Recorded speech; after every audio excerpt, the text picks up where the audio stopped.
We knew the Chicago Cubs had a hole at third base, but that was supposed to be on offense. This defense is inexcusable, and it cost them a ball game tonight.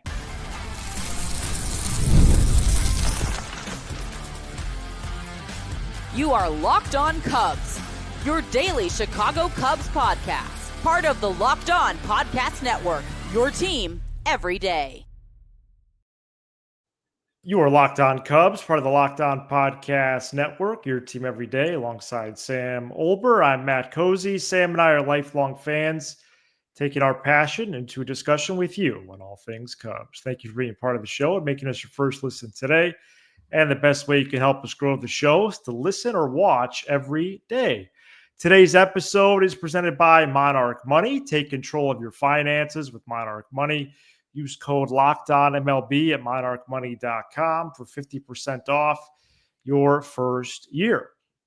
AAA updates later in the show. Chris Flexen got called up, some rotation outlook, and we start with Cubs Pirates as the Cubs lost 4-3 to the Pirates on Wednesday in a close game throughout. Cubs took a 3-2 lead in the fifth, but the Pirates scored two in the seventh via a John Birdie error, and later a grounder up the middle that Dansby Swanson accidentally kicked into right field. Matthew Boyd went 5 innings in this one. Brad Keller, after a scoreless sixth, came out for the seventh. It does seem like Counsell wants someone in high leverage, maybe, to be able to record 4+ outs, but then Caleb Thielbar followed instead of Julian Merriweather, who also didn't follow Thielbar. So we'll stay tuned if anyone asks Counsell about bullpen usage. We also need to talk about Seiya possibly missing Thursday's game, Sam, I do believe. But the offense definitely left some meat on the bone. But that seventh inning was no doubt pivotal, and they were just sloppy. Look, first of all, before we get into the details of the game, really scary scene there in the seventh inning with a fan that fell. The Pirates released a statement saying tonight during the seventh inning of the game, a PNC, an adult male, fell from the right field bleachers onto the field of play. They go on to just basically describe what happened and how they had the medical team. After that situation, the game felt very weird. Like it was an eerie situation, and I think it's important to mention that and wish the best to that fan and his family and hope for the best. As far as the game goes, look, you're gonna have days. Everybody's blowing me up. Tucker's in a slump.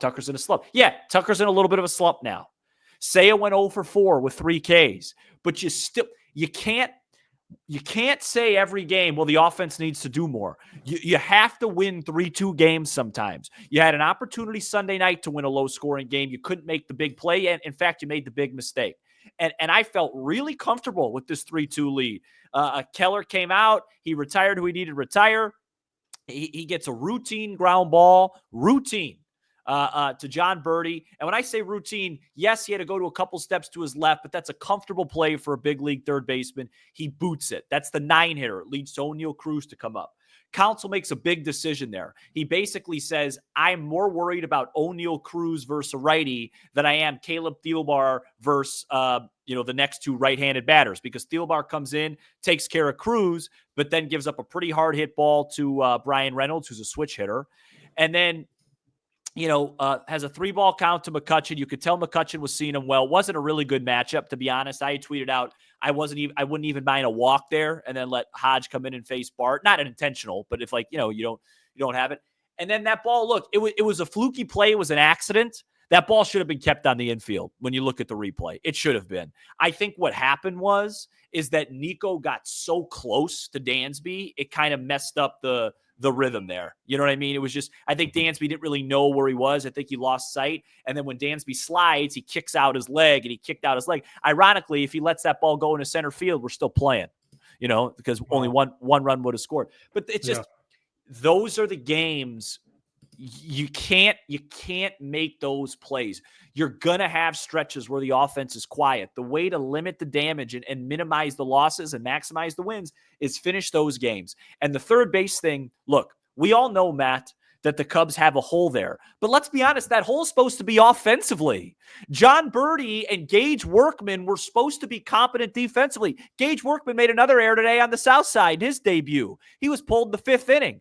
I mean, John Birdie's a good infielder. He made a heck of a double play turn earlier in this game. It's just they've got to clean that up at that position. It's so crazy how the Cubs holes, third base, little bit of starter depth, and then bullpen. It feels like it's every loss, every single loss. It comes down to one of those 3 factors.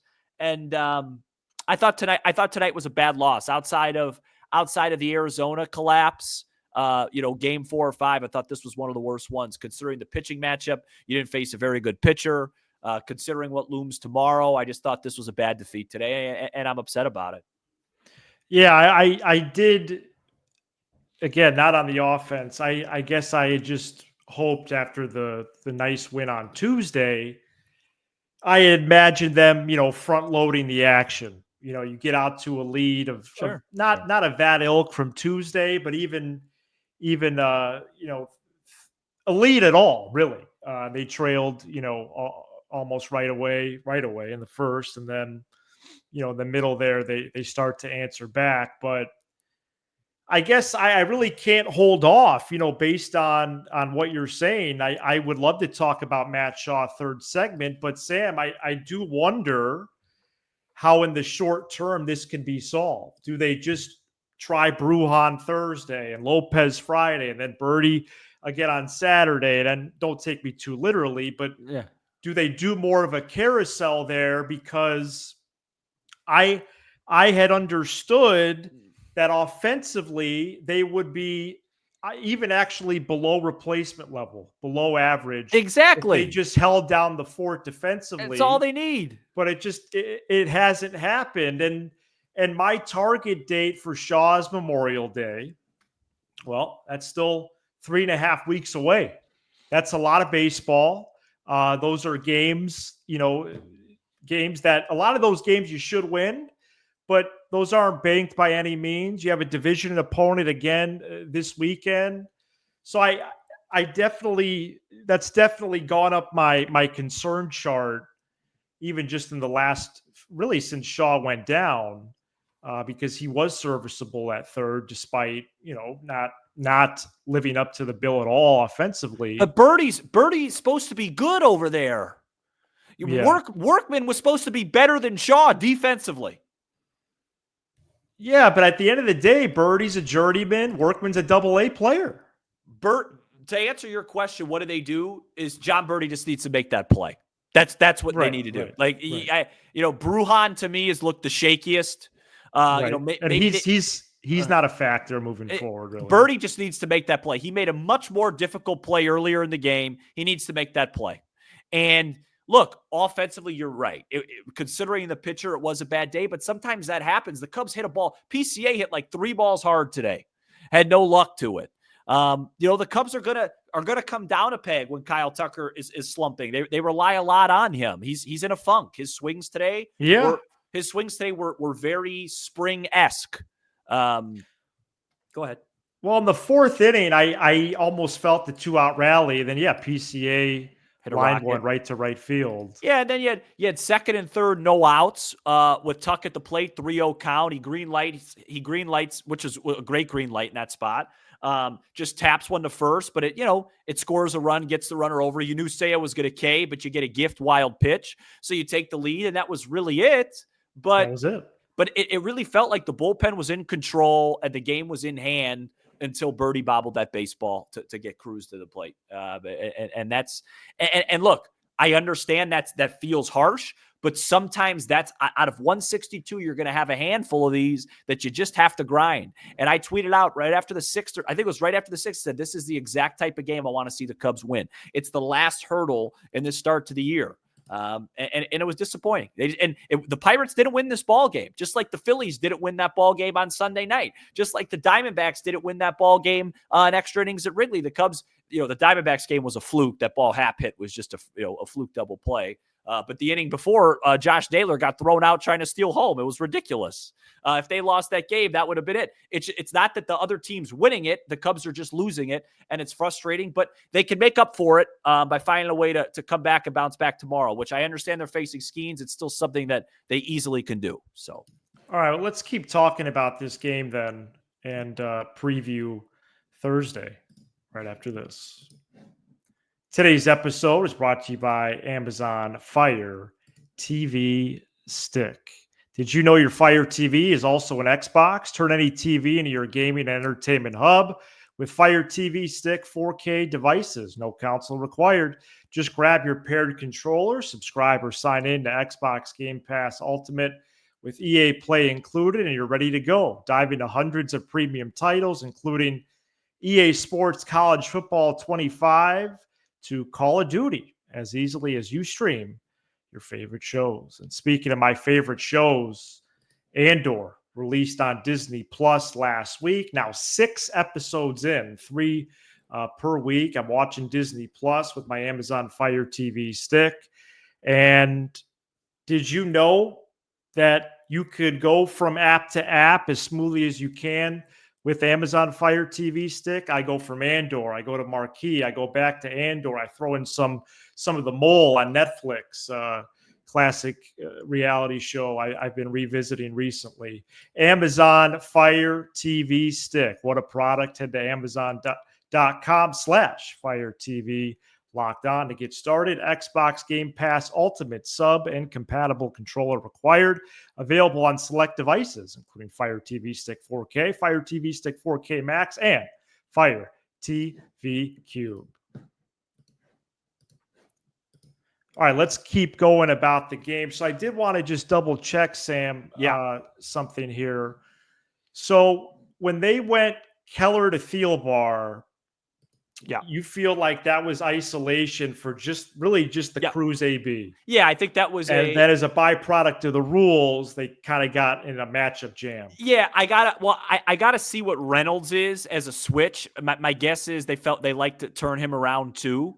But I agreed with it, by the way. Like it felt like if you were going to lose that game because of the Pirates, it was going to be an O'Neal Cruz home run. So, neutralize him. And Thielbar's been awesome versus lefties, not so awesome versus righties. That's his job. But, and by the way, even if Birdie makes that play, Thielbar's coming in for Cruz regardless. But the inning would have been over, So I thought Thielbar threw the ball fine. I thought Keller threw the ball fine. Hodge walked a guy and then got a K. He was fine. And then Pomeranz looked really good again. This was not a bullpen loss. This was just, defense. So look, defensive miscues. Yeah. And margin of error, it's different game to game. There's certain days you might make 2 or 3 errors. You could win by 5, 6, but today was one of those days. I mean, how many days are you going to score a lot of runs when Tucker and Seiya, go 0 for 8, like in the middle of the lineup, and add Bush 0 for 11? So, that's I understand your premise. Nico swung the bat well. Dansby swung the ball great since moving to the 8-hole. So that's good. I don't understand why Birdie, and he had a double today. He's hitting 298. That's more than fine. I'd rather have him hit 228 and just make normal plays at third. But I don't understand why he continues to strike out and take so many called thirds. It's like he did to end the game. But, I didn't see anything egregious. Hap is hitting the ball hard. It's just not hitting it hard in the air. And that's why his every number looks great besides his slug. Tucker's slumping. He's down to 279 here. This is normal. This happens. I'm not going to, Seiya just goes day to day. Yesterday he had 3 hits. Today 0 for 4, 3 Ks. This is, and then tomorrow maybe he turns Skeens around, So I'm not concerned really offensively. I expect this dip and this was our last game of April. We head into May. I believe the last 2 years the Cubs, May has been the worst month by far for them. So they have an opportunity to right that wrong and get off to a good start. I think tomorrow's an important game, Matt. I know they're going to be underdogs and it's going to be difficult, but I don't want to go into Milwaukee, who will most likely sweep the Sox, with 2 straight losses to Pittsburgh, because it's just, Right. This was the game to get to finish the job, so to speak. Yeah. And I am wondering about Seiya because he looked so uncomfortable after he fouled the pitch off, what was his shin or his foot? Yeah, it's his toe, something like that.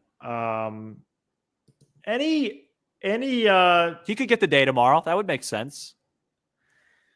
Well, any buzz or advocacy for a chaos lineup on Thursday? Can I tell you what that is? Yeah, go ahead. PCA in center. This is a batting order. Horner at second, Tucker in right, Happ in left, Amaya catching, Bush at first, Birdie at third, Swanson at short, Bruhan the DH. Yeah, I mean, it's not going to be a tough game regardless. Yeah, just have a little fun with it. Well, I mean, I thought Pete looked awesome today, even though he went over. So yeah, absolutely. Could Thursday be the time? Yeah, and you go right back to normal Friday night, win or loss. I think it's a good day. You know, Seiya, I don't know, have the numbers in front of me, but Seiya always has had some. I mean, everybody looks pretty uncomfortable against Skeens, but. Well, yeah, he's been excellent again this year. I remember his at bats being even more uncomfortable. Here, I have it right in front of me here. Skeens 39 Ks, 4 walks this year. Seiya's 2 for 9 against him with 4 Ks. That's better than most. Yeah. Nico with 2 for 5 with a homer. Pete 2 for 6 to support your theory. Michael Bush 0 for 7 with 5 Ks against the ace right-hander. The Cubs called up pitcher Chris Flexen Wednesday. Flexen threw 160 innings for the White Sox in 2024. Had a 1.16 ERA in 23 frames at AAA Iowa. Craig Counsell did say Wednesday Flexen will be in a long relief role, similar to what Colin Ray did to open the campaign. I thought there was a chance Flexen could start against the Brew Crew with Imanaga getting extra rest. Especially after exiting his last start with leg cramps. But as of now, Imanaga is scheduled to pitch on normal rest Sunday. And I know the other day we talked about Ben Brown, but Counsell also confirmed he's going to make his start. Yeah, he should on Friday, which is not a surprise. When Flexen pitches, will be the 18th reliever the Cubs have used. Tom Cosgrove, demoted to AAA. Javier Assad added to the 60-day IL as the Cubs keep up this transaction per day thing going. At least that's what it seems like. Yeah. Do you have any? I mean, yes, Boyd was pretty good again. Yeah, I thought he was good enough. Do you have any desire to see Flexen make a start here, or is that just me? I don't know if it's desire to make a start. I just find it very interesting how aware and concerned Craig is with depth right now to have a long guy come up. The Cubs have had tons of days off. Even today, I was really surprised to see Keller come out a second inning instead of Merriweather, although Merriweather really struggled his last outing. And Keller, I think, is throwing the ball much better than the numbers say. But it just seems like Craig is very not concerned, but just aware of the arm situation and trying to play the long haul. Cause like, why do they need a long reliever right now? I don't, but I guess. Why did Keller go back out? Yeah, it was. Do they want someone to get 4+ outs and high leverage? I just think they really like Keller. Yeah, I think they really like Keller. I'll tell you this. I don't want to see Porter Hodge come into dirty innings though. Seems like that really throws him off. With that. Yeah, I mean, he walked the guy. I mean, he was way off with that until he got settled in. So, yeah, look, there's some things to work through. I'm interested to see Flexen throw because his numbers were so good, and last year he was so bad. Right. I'm interested to see how he looks, but, just an overall, just a frustrating day, and good opportunity to right the wrong though tomorrow. That's what a good team does. You find a way. Yeah, you're going up against Skeens, and Skeens has been good, but he hasn't been otherworldly in terms of strikeouts. He's not striking out 2 guys an inning, like he was at times. And maybe the Cubs, get creative. Colin Ray's been good. I mean, this Pirate. It's just, even though you're facing Skeens, losing a series to this team, it just feels very wrong. Yeah, it feels unwelcome. Well, it just feels like you kind of just get one that just, you found a way to go win one in LA against the Dodgers. It feels like you give one back, Yeah, a little bit. because I get it. It's tough because you're facing Skeens, but this Pirates team is just not good. And I guess we would say this even if they won tonight, but beating him tomorrow, especially now in response to a defeat, would be a big story. Yeah, well, they haven't beat him yet, right? And that would be on the eve of, a highly anticipated series. Yeah, and I know I'm a big, hey, you don't want to face teams that are playing too well, whatever. With the Cubs, we've had such bad memories in Milwaukee. I don't want to go in there losing 4 out of 6. I just don't. It just seems like every year when we go there, it's always like it's always an inflection point. Yeah. And I really would like to just get one under our belts now, but it is what it is. It's a long season. The Brewers are gonna get some wins this week. They're playing one of the worst franchises in the history of all sports. Well, if this Cubs team is different, Sam, they will win 2 out of 3 this weekend. Yeah, no, it's a great point. It's a great point. And that it doesn't matter if they lose 10-0 Thursday, that point remains the same. Yeah. By the way, in terms of your wild lineup and getting a guy's day off, wouldn't be out of the question to get Tucker a day before the Brewers series either. Wow, against Skeens? Yeah, I'm just saying they're not gonna. That would really be chaos. Yeah, but then you would truly be a massive underdog. Yeah, but it just feels like his swings today was just somebody that just, is out of sorts, could use a day. All right, let's get some AAA updates. Maybe I'll 2 homers tomorrow. Go a little bit down on the farm. That'd be awesome. Right after this. This episode is brought to you by Monarch Money. Ever check your bank account and wonder, where did all my money go? Between dining out, online shopping, and entertainment, it's easy to lose track. That's where Monarch Money comes in. Your personal CFO, giving you full visibility and control over your finances. Monarch Money isn't just a budgeting app. It's a complete financial command center. You can track all your accounts, investments, and spending in one place, so you stop just managing your money and start building wealth. Folks, I used to spend way too much money on delivery services, delivery just from the restaurant. You have no idea how much money you could save by just going to pick up food. And when I started using Monarch, I realized how bad I was doing. Now I budget smarter and save more. So take control of your finances with Monarch Money. Use code LOCKEDONMLB at monarchmoney.com for 50% off your first year. That's monarchmoney.com. Code LOCKEDONMLB for half off your first year. Moises Ballesteros is 10 for his last 20 with 2 homers on Wednesday. That extended his hit streak to 16 games. He's hitting .402 with a .459 on base in 24 games this spring. Matt Shaw, 10 for his last 17, but lacking hard contact, albeit in a small sample. Again, Memorial Day is my target for Shaw to return, so 3 to 4 more weeks for him. Cade Horton allowed just 1 walk in each of his last 2 starts on the season and 5 outings now. 23 innings, 10 hits, only 3 runs, 12 walks, 28 strikeouts. Sam, that is quite a trio to track down there. Obviously, we've seen Shaw already, but Ballesteros and Horton are, they're knocking on the door, injury or no injury, in my opinion. Well, but who are they knocking on with Ballesteros?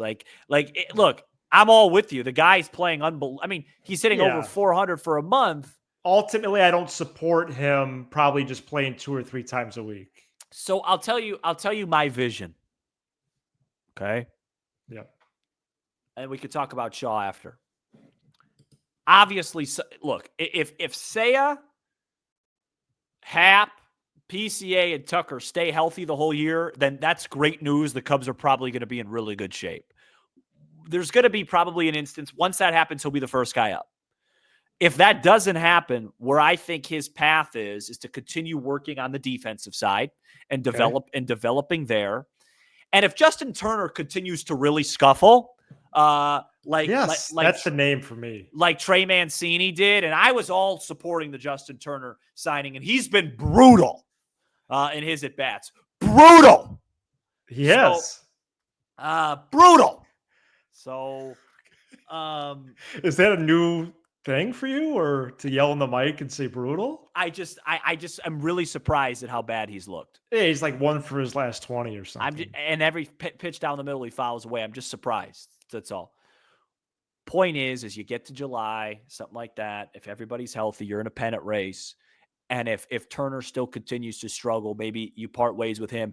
And then Moises comes up, kind of like how PCA came up in 2023, and he was like a defensive specialist. Maybe Moises comes up as like an offensive specialist, different pockets, different matchups. You see how Bush is doing. If maybe if Bush hits a funk or whatever, you know what I mean? And you find ways there. That's my idea. Because he's got a bat. Let me tell you something. He's got a bat right now that, and I'm serious when I say this, he'd be at the top of my list or the top 2 or 3 I'd like to see face Skeens. Yeah. Well, in all of pro baseball, he's hit the cover off it. He's just got a short, quick bat. He hits line drives. He's a great player. You mentioned Shaw. Let's get into that real quick. Yeah. You said it. I mean, really encouraging things, but I don't want to see him back at Wrigley Field till I start seeing him hit the baseball harder. Right. Because some of these hits, they're just not hard hits, and that's not who he is. Let me put it to you like this, and I mean this with no disrespect at all. If Matt Shaw had like a Nico Horner offensive type profile where, hey, good contact skills, good average in the minors, he would have been moved to Houston, not Cam Smith.